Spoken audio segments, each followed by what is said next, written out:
Hello, fellow ag nerds. Thanks so much for joining me for another episode of The Future of Agriculture. My name is Tim Hamrich, and every week you and I get to hear from the founders, farmers, innovators, and investors, the people shaping the future of the ag industry.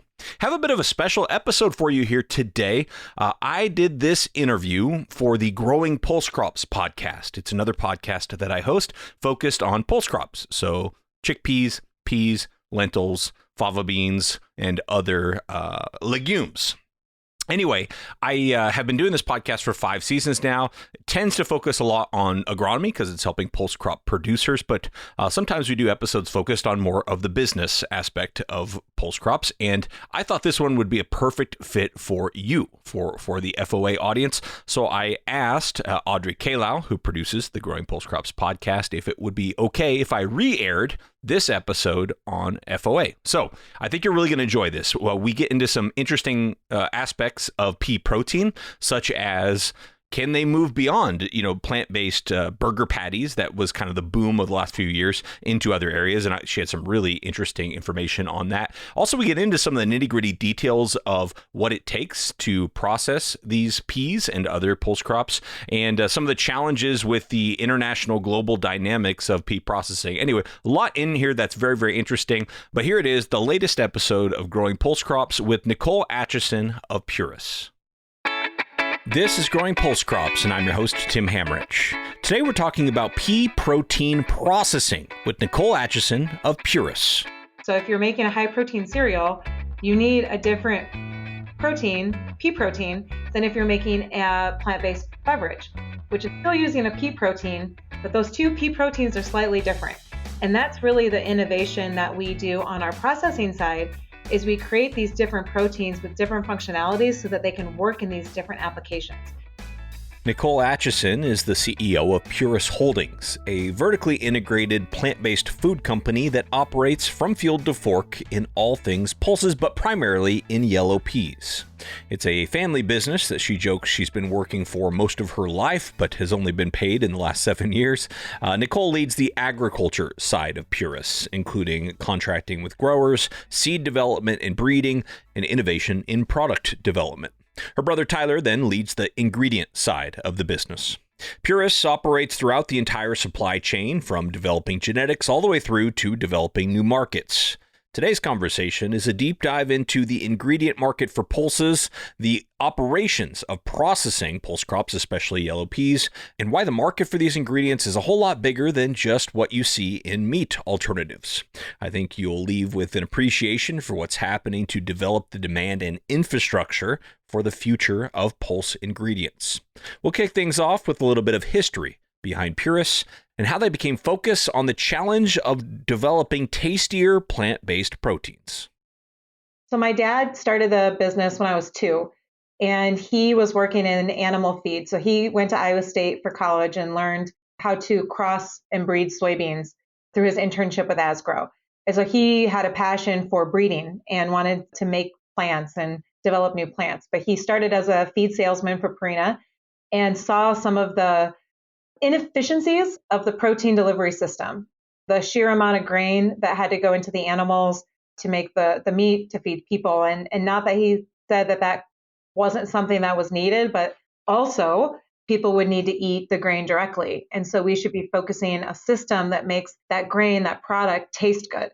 Instead of having plant-based proteins that didn't taste appetizing to people, that he wanted to focus and build a system where actually plants tasted great and people wanted to eat plants, crave them, et cetera. So he really set about doing that. And his vision of this was that it started at the seed.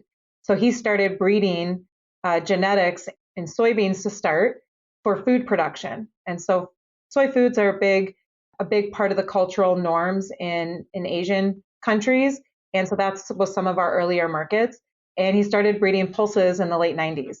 And really adding peas into the repertoire of our breeding program wasn't because we had this grand vision that we were going to be a pea protein company. It was because pulses are such a critical rotational crop for organic growers, which was a big part of our soybean pipeline, is we had a big organic business, and organic farmers need rotational solutions and weed control solutions. And pulses can play a really big role in that. And so we started breeding pulses in the late 90s. And as our business evolved over kind of different decades, the first decade was breeding. The second decade was really going into whole seed cleaning and conditioning and selling whole seeds or whole commodities to food manufacturers. Then we moved into ingredients. And the story there is a little longer, but we really started in soy protein. And if anyone's familiar with the soy protein industry, it is dominated by the big guys. And so we had a small plant and we're trying to make a way in being a niche product. And we made a great product, but it was very hard to compete with the ADMs of the world. And so we had to pivot. It was kind of like, pivot or die. And so we pivoted and we thought about what could we make that was unique, that still checked all the boxes of what our customers were looking for. They were looking for non-GMO and organic proteins. They were looking for great tasting, highly functional, can go in a multitude of products. They were looking for solvent-free extraction, so hexane-free in the soy world, and a lot of other boxes to check. And pea protein was one that could check all those boxes. It was non-GMO. We could make it organic. It's a water-based process, so there's no solvents used in the process. It is a complete protein with all the amino acids, and the list goes on of what made it great. The question mark was, could you make it taste good? And so right back to that original genesis of the business is we need to make plant proteins taste good. We were at an inflection point. Well, could we do it with peas? And we were able to. And that's really led to creating this market in North America and having pea protein now be one of the fastest growing proteins for use in food, because when it tastes great and it checks all the boxes, people want to use it. Right. And how much of that tasting good has to do with the genetics versus the way you approach processing it? Is it pretty much all on the genetics? So flavor in a final product, especially in one that's going through separations, is multifaceted. So the genetics play a big role, and it's not always the role that you think. So yes, it's the flavor attributes in the seed, but it's also some other non-obvious things that can lead to the flavor and texture properties of the protein, like how easy is it to get the fibrous hull off of the pea? Because if that stays in the product, that's not good. And so shape and color also matter. But then the actual technology to separate the proteins from the fibers and starches in the pea is also very critical to flavor profile. And there's other things within the process that can modulate that. So our approach to flavor is, my dad calls it flavor gates, but we really have multiple areas where we're addressing our flavor and functionality of our product to continue to elevate and improve our flavor profile of our protein and make it not just acceptable, but craveable. How do we make products that people crave and they want to pick up, they want to consume, so we can truly grow the category and service mass customers, not just customers who have to have pea protein for whatever dietary reason. And is that why you all pursued the processing business yourself rather than just staying with selling either, the whole pea or using a co-packer, for lack of a better term, to process it, which I imagine was all done probably overseas at the time you got into the processing business? Is that wise because of those flavor gates? You wanted to make sure you can control the process to optimize for flavor? It's maybe a little bit of that. I think having control of the supply chain was one of our original motivating factors and remains true today. But really, pea protein in the United States, it wasn't being processed when we started. So we were the first manufacturer of pea protein in the US. There was a manufacturer in Canada at the time, pretty small scale, but at the time, most pea protein was coming from China. And it wasn't optimized for human nutrition and was primarily servicing animal feed and pet food markets. And so you can imagine what the kind of opinion of pea protein was at the time, that it's for animals and it tastes bad and you can't use it in a thing like a milk product or a snack or a cereal without totally ruining the flavor. And so we were the first ones to make it. And because of our experience in soy protein processing, we had the processing know-how of some of the techniques to really improve flavor. And we believed that we could make pea protein taste as good as our soy protein did. And we had great soy protein. And it wasn't right out of the gate, but we had a big plant that we could really run it at scale and show it could be done. And then we took a proof is in the pudding approach, make the products with the protein and show people that it tastes amazing. And that's really how it started. But we kind of joke that our first proteins, which are still highly relevant today, they're 10 years old. They're the iPhone ones of pea protein. And the advancements that we've made over the past 10 years are quite shocking. And we've just commercialized our kind of new platform of proteins this past year that are light years different than our first ones, which are really the industry standard of the premium.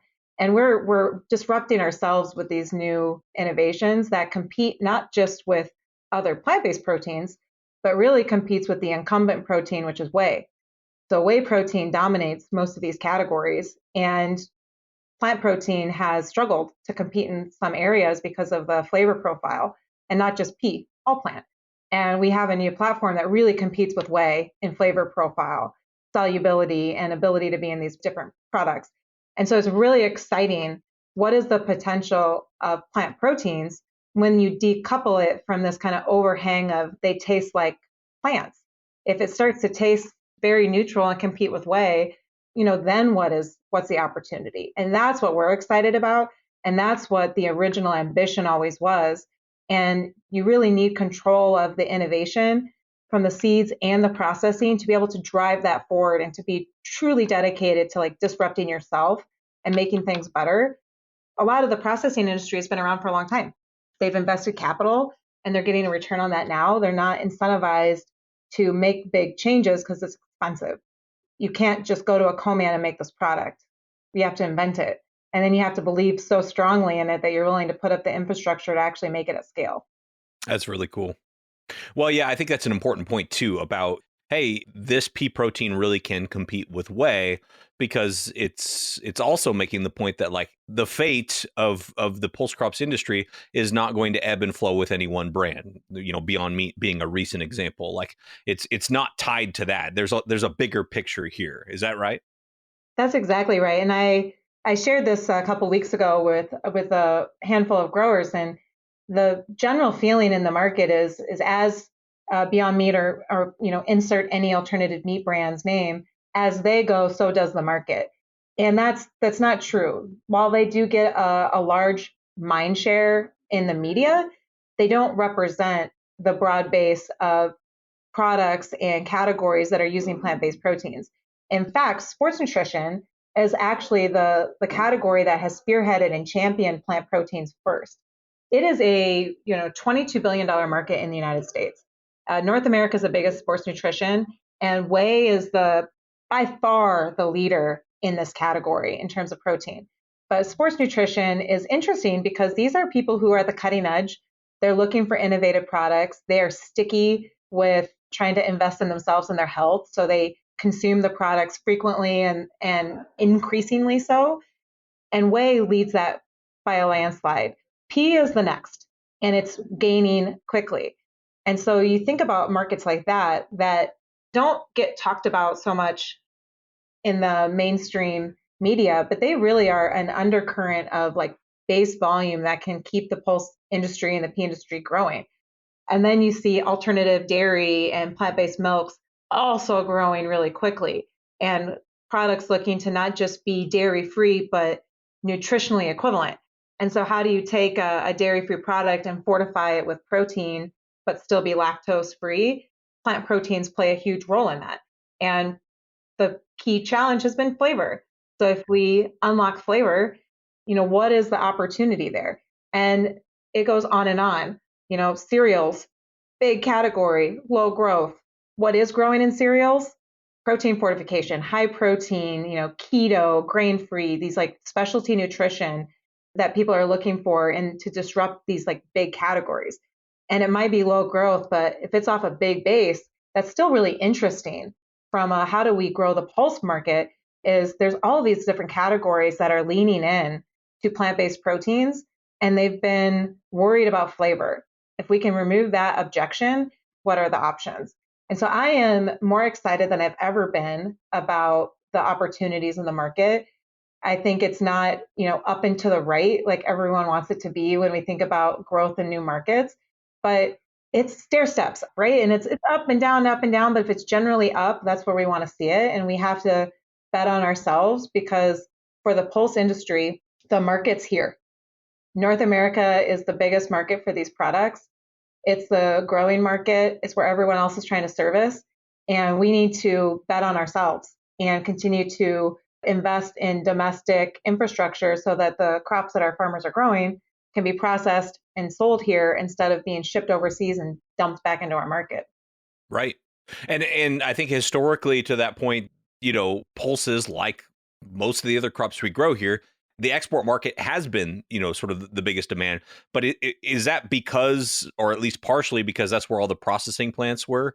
And then, the finished products would get shipped back here from a place like China?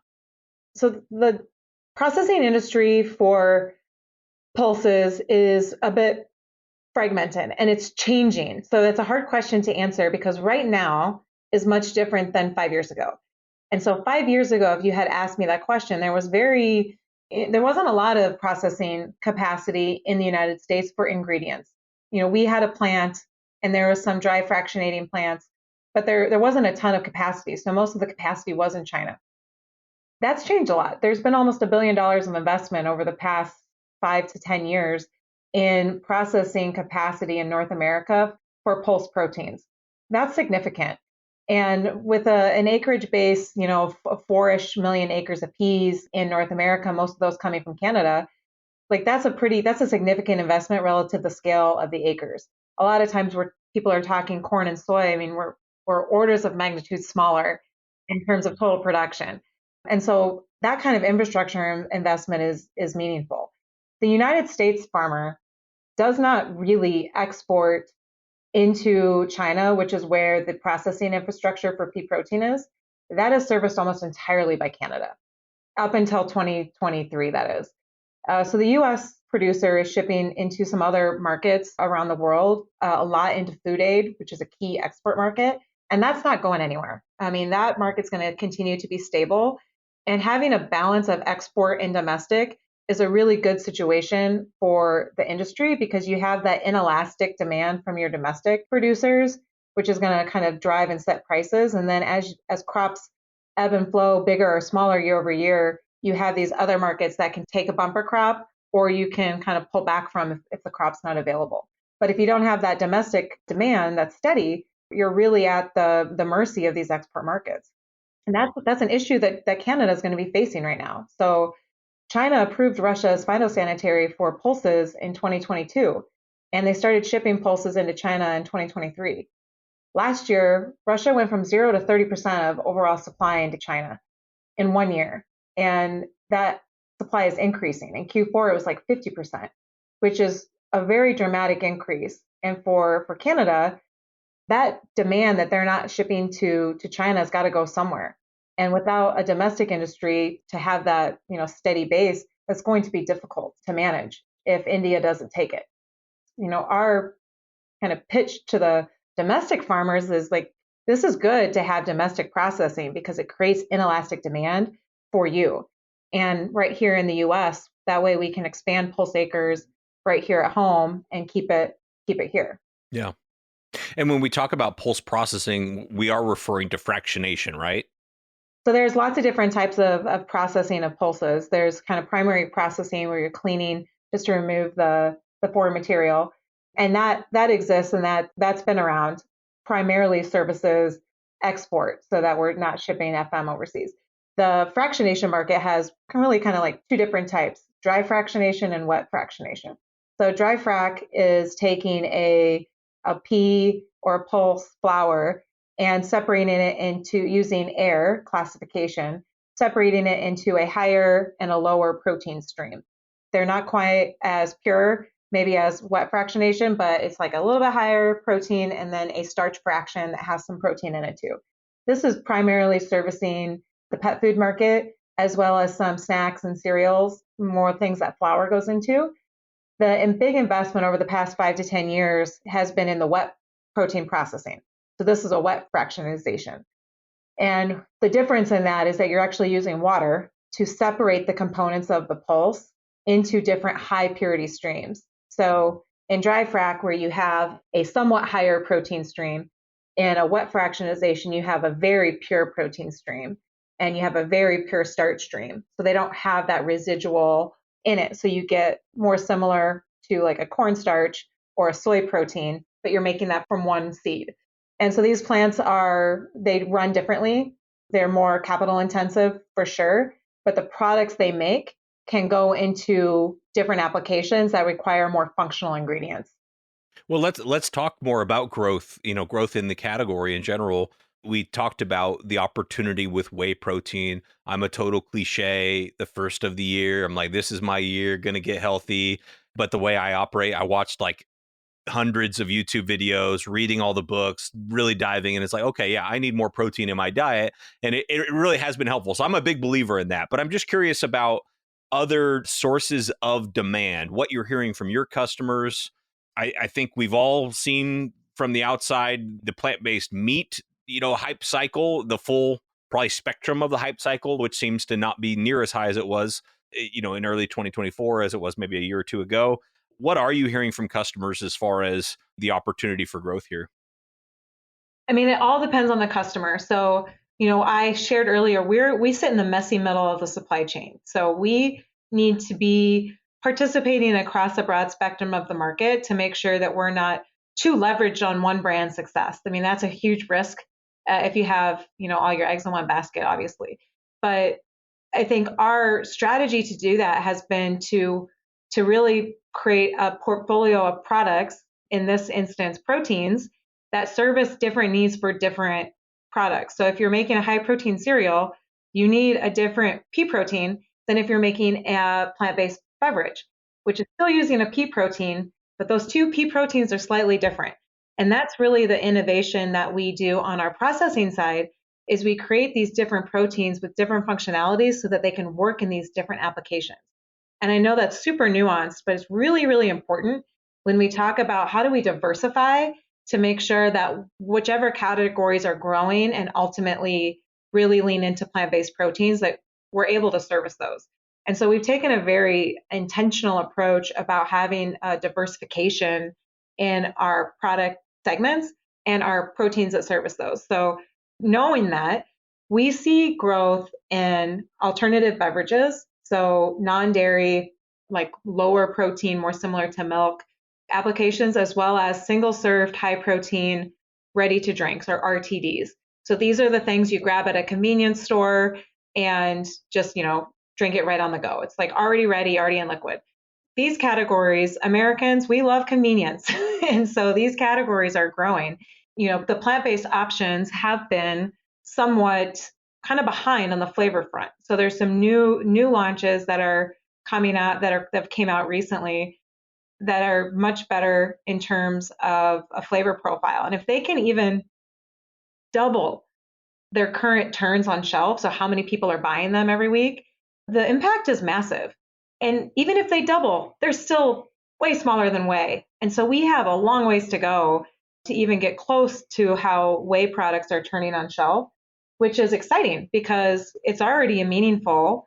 And if we just get small incremental improvements, it's going to be a big deal. So alternative dairy, RTDs, high protein snacks and cereals, and then medical nutrition. Medical nutrition, whether it's tube feeding or in hospital setting where they're looking for complete protein sources that are kind of chemical free and natural, organic a lot of times, pea protein has got a great footing in there because of the way the products are grown. It's just a really trusted supply for people who are at the most risk and need a really safe nutrition. Yeah.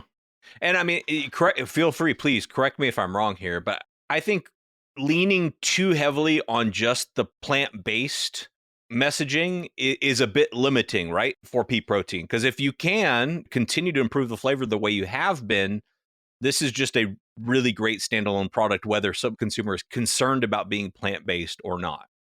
100%. And what we really see in on the consumer side is the growth in the category is not being driven by vegans.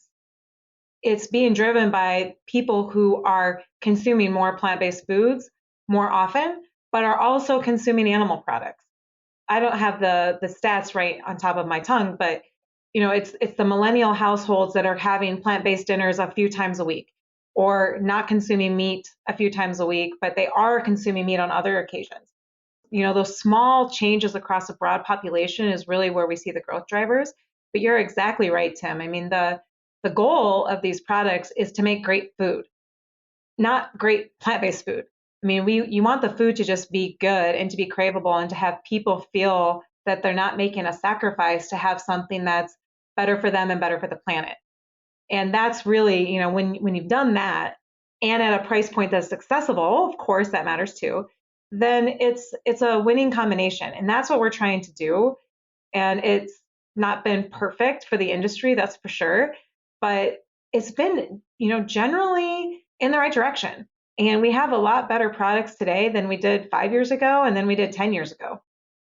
Right. Yeah, absolutely. No, as I've become sort of health obsessed lately, the types of foods that have been game changers for me are things like, Magic Spoon cereal, which is a high protein cereal, or overnight oats with, added protein, or Halo Top ice cream. All of those things are things that could have, pea protein in it. If maybe they already do, I don't know, because what I care about is it have high protein and does it taste good, right?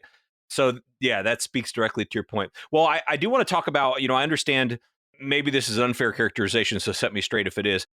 Not everybody's excited about North America boosting their domestic processing capability, and that there's been some maybe contention about some international trade or maybe some dumping of protein. Can you maybe talk about that? Because I think you all have been somewhat involved in that, haven't you? Absolutely. So everything we've been chatting about with the growth in the market, again, that growth is happening here in the United States, in North America, but really in the United States. And so that has made this market a really attractive place for all the other processors to dump their product based on the market that has been built here. And so with the investments in infrastructure really over the past 5 years from us and others, it's not just us, there's a lot of capacity that's been coming online. And the challenge has been over the past couple of years, we've seen a big increase in imports from China at extremely low prices. So prices that don't make a ton of sense when you think about the cost of transforming the crops into these products. And they're getting their piece from North America. So it's not that they're buying them, much cheaper from elsewhere. They've been getting them from Canada primarily. And so this has caused a lot of challenges in the market because when the prices are so low, it's hard for a brand owner to say no to that. If it's, 50% or something like that lower price, that's created some significant headwinds. So PURIS filed on behalf of the North American industry an anti-dumping countervailing petition with the International Trade Commission last July. And that investigation has been ongoing. And I like to share with people, it's like, yes, we provided our arguments, but these investigations are very fact-based. It's not a he said, she said. It's an investigation into trade flows, pricing, costs, subsidies. And it's a very much a like, what's the reality in the math say? And that investigation has been ongoing. And we've had a couple announcements of preliminary findings over the past few months that the ITC has announced preliminary countervailing duties between 15 and 350% and anti-dumping duties between 100 and 250%.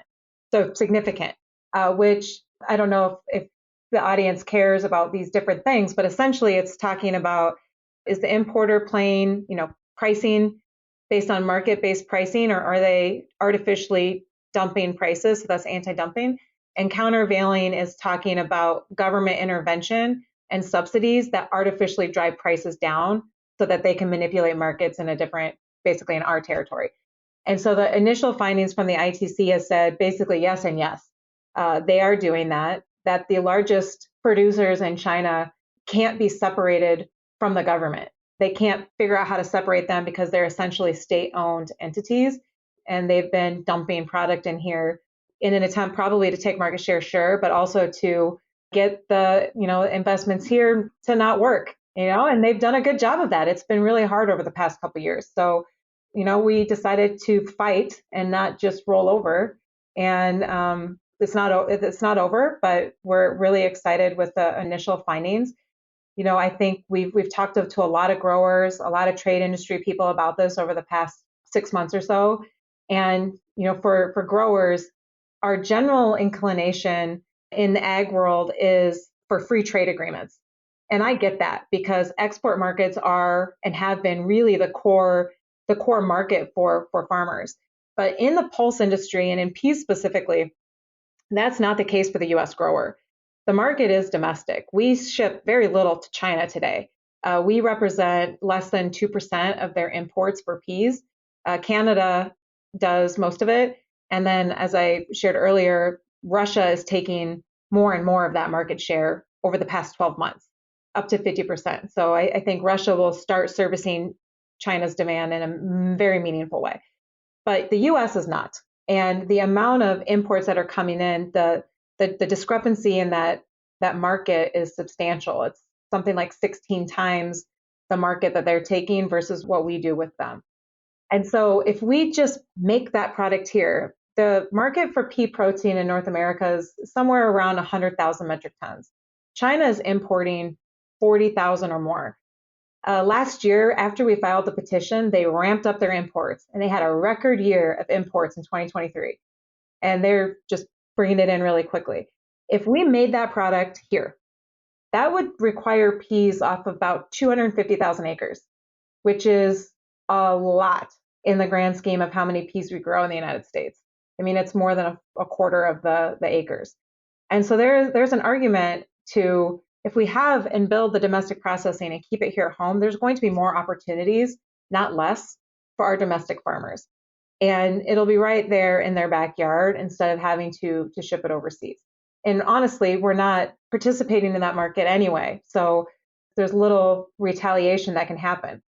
And to put even more finer point to it, China already tariffs all of these products. So there's a 50% tariff on starch and a 90% tariff on pea protein that goes into China from the United States. And so this is just really like leveling the playing field so that we can have market-based competition and truly drive the industry forward via innovation versus price dumping. No, I appreciate you sharing all that. I think that's an important development, and it, essentially, it's the equivalent of dumping actual peas, in the U.S. So growers especially need to know about that with the impact it can have in terms of volume and acreage and prices. Well, we have just talked the entire time about yellow pea because that's what you focus on. Are there other pulse crops that you're either testing or looking at or think that might have a future in similar type of ingredients as what you're selling today? Yeah, absolutely. I mean, all the pulses have a potential of being further processed and turned into ingredients.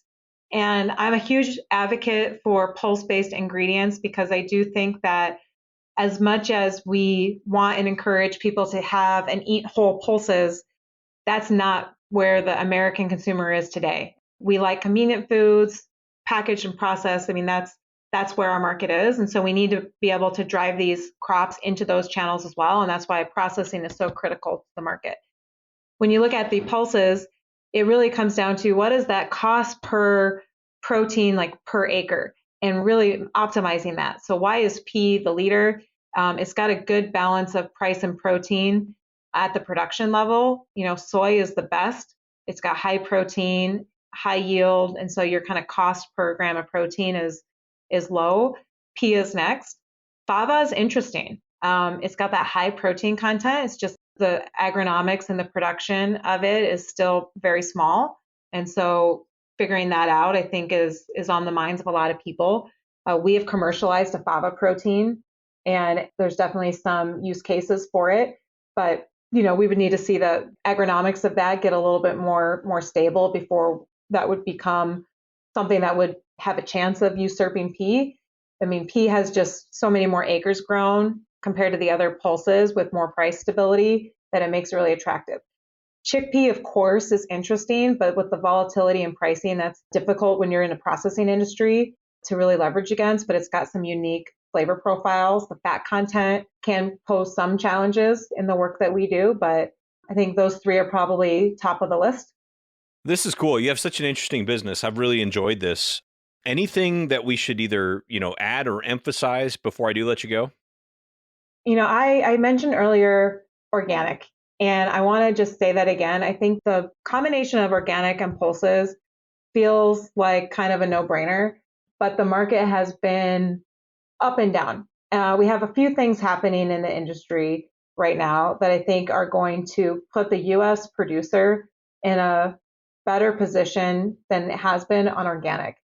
So the strengthening organic enforcement is a new rule that the USDA passed in 2022 that changes the National Organic Program, which is a government program for organic, and it puts tighter controls on imported organics, which has been as a producer, as anyone operating in the domestic space, imported organics, they really can disrupt market pricing and make it not profitable to grow using the practices mandated by the program when you're getting kind of price gouged from other world areas.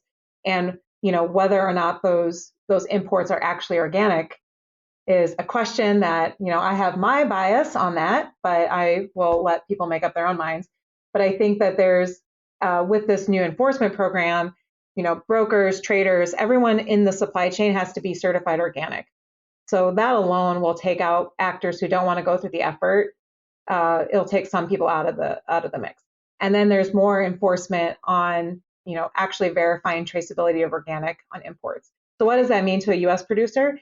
That means that hopefully we'll root out some fraudulent activity, which will provide more kind of market-based pricing for organics in the U.S. and domestic, and really help shore up that market premium that they should be getting for the work they're doing on organic. In pulse proteins, organic is a great opportunity. It's a growing segment. Brands that are organic and plant forward are growing. And so I think that there's going to be more needed. And I want to just encourage growers to consider that if they are organic, considering transitioning, to reach out. We'd love to talk to them, but also just to not, to really look into this strengthening organic enforcement. If you felt that that market has been burned, that hopefully will really shore up that, that U.S. domestic integrity of organic and take that market. It's a huge market and we should be winning at it. Well, that's a great enthusiastic note to end today's episode on. Nicole said she encourages any producers to reach out, especially if you're in their primary draw area of eastern Montana, the Dakotas, Nebraska, Colorado, or Wyoming, or if you grow organic peas anywhere. They'd like to hear from you. Their website is just puris.com. That's PURIS.com. Thanks again to Nicole for being on the show. Well, we have a lot more great content still coming your way yet this season, including our next episode with Steve Sebesta, talking about the Foundation Seed Stock Program and the Plant Variety Protection Act. A lot of the public varieties were funded by government programs, federal government programs. And so they needed a way to try to incentivize investment in research and development and production of new varieties. So they implemented the Plant Variety Protection Act, which gives the variety owner the exclusive authority to determine who can and cannot produce seed of their product and market that seed. So there are a lot of infringements that are possible on a PVP variety that people need to be aware of. Again, make sure you subscribe so you don't miss that upcoming episode. The Growing Pulse Crops podcast series is produced by Dr. Audrey Kalile and myself in collaboration with the Pulse Crops Working Group. The show is made possible thanks to the generous support of our sponsors, the Northern Pulse Growers Association, the North Central IPM Center, USDA NIFA, and the USA Dry Pea and Lentil Council. We're releasing these episodes twice per month throughout the season. We want to make sure the information always stays relevant to you. So if you're finding it useful, we'd sure love it if you'd leave us a rating and review on Apple Podcasts or Spotify or both. And feel free to tweet us anytime by using the hashtag GrowingPulseCrops. We'll be back with another great episode in a couple weeks.